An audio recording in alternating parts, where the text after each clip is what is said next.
Antes de mais nada, muito obrigada pelo convite, muito feliz em estar com vocês aqui, Duto, poder compartilhar um pouco aí de pensamentos e reflexões.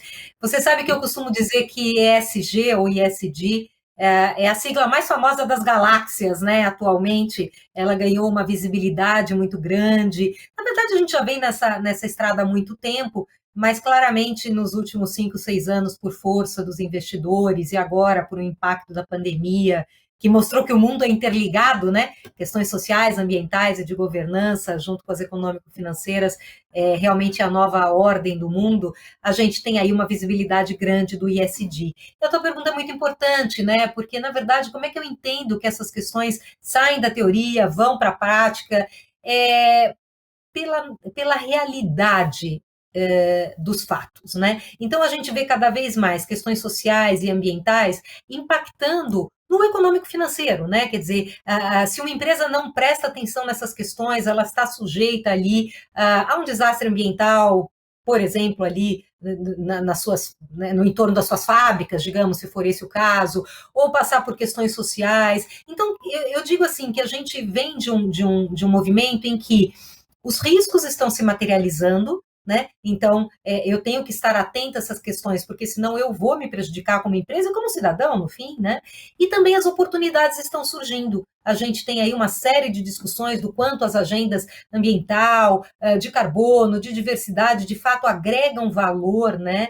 Quando elas são implementadas. Então, entendo que é dessa forma, né? Pela realidade dos fatos, que essa agenda vai evoluindo e vai acontecendo. E você trouxe aí uma coisa importante, né, da confiança, e as empresas têm sido realmente muito cobradas e pressionadas, e elas são proativas também, né, eu acho que não estão só numa posição de responder, para atuar nessa agenda. Tem uma pesquisa que eu gosto muito da RepTrak, que é a maior consultoria em reputação corporativa do mundo, né? E no último relatório, onde eles analisam as 100 empresas mais conceituadas em reputação, eles chegaram à conclusão que ESG está entre os 3 fatores mais importantes em relação a 4 coisas, né? A 4 elementos. E um deles é justamente a confiança que a população dá a uma empresa, a confiança de que ela fará a coisa certa quando ela tem essa agenda implementada, né? Os outros fatores são benefício da dúvida que o público dá a uma empresa em momento de crise, né? Então, se ela tem uma agenda socioambiental,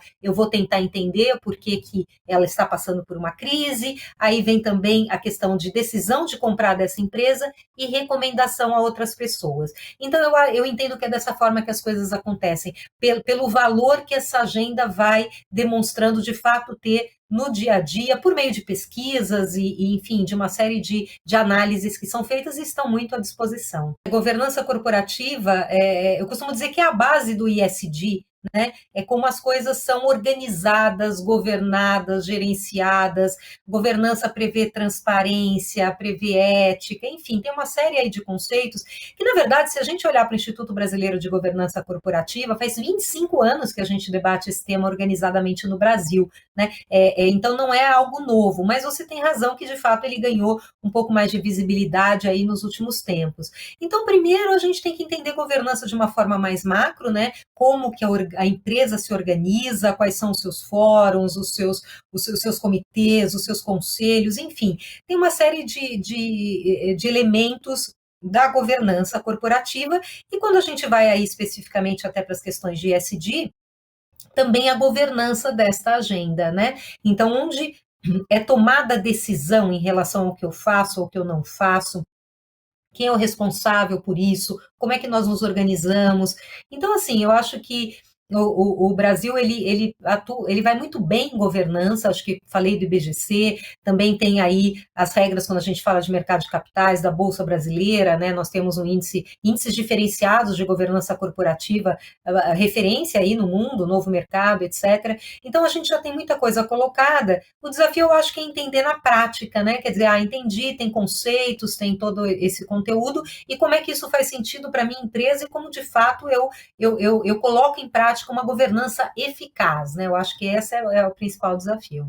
Quando você fala o problema é de todos nós, é isso. Eu costumo usar a imagem do quebra-cabeça, né, para dizer que todo mundo tem responsabilidade nessa construção desse mundo melhor, desse planeta viável, desse novo capitalismo, né? Então a gente tem ali a peça do governo, do setor privado, da sociedade civil organizada, enfim, de todos os públicos, né, que tem regulação, autorregulador, todo mundo tem o seu papel, e na verdade o mundo ideal é que a gente monte este quebra-cabeça e esses papéis, essas responsabilidades estejam equilibrados. Nem sempre isso acontece dessa forma, a gente sabe disso. Tem momentos em que um setor privado está absolutamente mais protagonista, a regulação vem mais forte, e está tudo bem com isso. Eu acho que o mundo é dinâmico, os movimentos não são simétricos, né? A gente tem aí altos e baixos, ventos a favor e ventos contra. Mas o importante é isso, é o entendimento que o problema o desafio é de todo mundo, né? Não dá para a gente. Eu digo que a gente vai de turma, né? Sozinho a gente não chega. Então, essa é a primeira colocação aí na sua pergunta.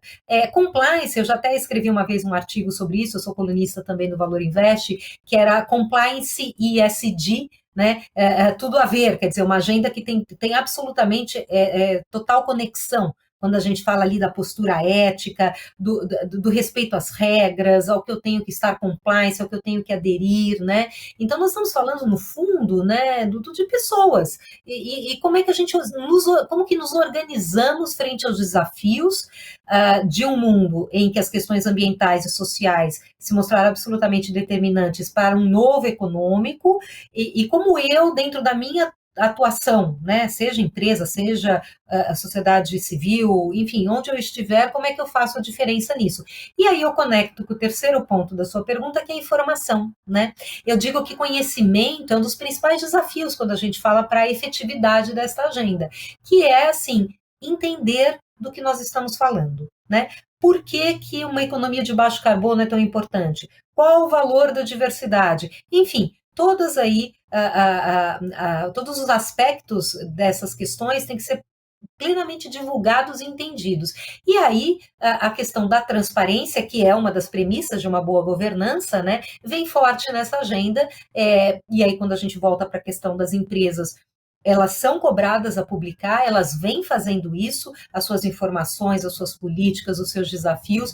Então, assim, a gente precisa de muita informação e muita informação de qualidade, porque a informação baseia a tomada de decisão. Né? Eu, como consumidor, quero entender o que a minha empresa, uma empresa que eu acredito ou que eu adquiro produtos, está fazendo. Eu vou procurar informação. Então, informação de qualidade e disponível é a base para a gente avançar aí nessa construção tão bonita que está sendo feita. Olha, quando a gente fala de sustentabilidade ESG, eu gosto de dar um exemplo meu. Quando eu era adolescente, era muito comum eu lavava o carro de sábado à tarde em casa para sair de sábado à noite. Não tinha essa coisa de levar carro no lava rápido, eu fazia isso. Enquanto eu ensaboava o carro, a mangueira de água ficava aberta, jorrando água. Eu digo que eu não era uma ofensora do meio ambiente, uma pessoa que não se preocupa com recursos naturais. A vida era assim, tão simples quanto isso.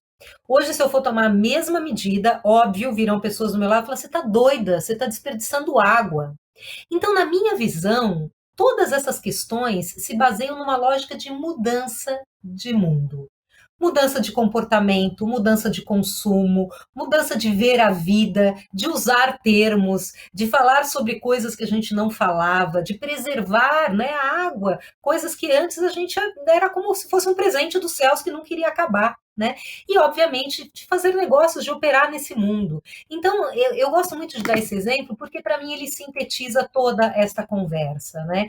E a gente está falando no limite claro de vida, né? Quando a gente fala de destruir o planeta, na verdade, a gente nunca vai destruir o planeta, porque o planeta vai seguir conosco ou sem nós, né? A gente sabe que o que está em risco é a nossa vida sobre o planeta, e que planeta virá se a gente não for capaz de combater as mudanças climáticas, as desigualdades sociais e todas essas questões com as quais a gente lida diariamente e trabalha para encontrar soluções, né? A gente não será capaz de viver de uma forma sustentável, e nem as próximas gerações, nesse planeta, se a gente não tiver realmente a capacidade de implementar soluções e buscar caminhos, né? Então, é dessa forma que eu trago mais para a concretude como eu olho para essa agenda. É uma agenda de transformação na essência para mim. Eu tenho usado muito uma expressão chamada leitura de cenários.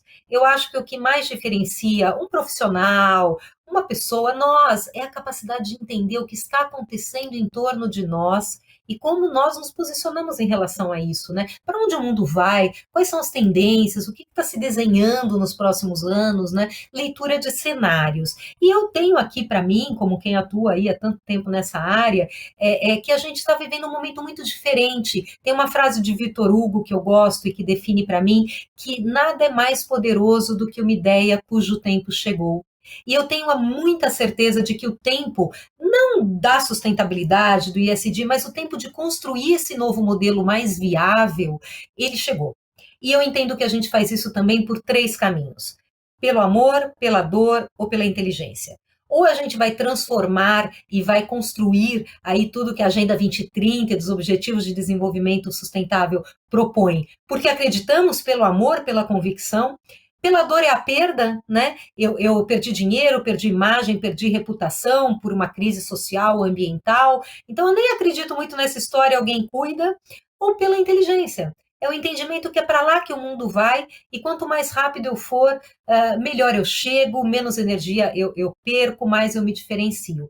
Então é isso, eu sou uma otimista sim, eu acredito no lado do copo mais cheio, porque eu entendo que a gente está vivendo um momento único e é capaz de fazer essa transformação.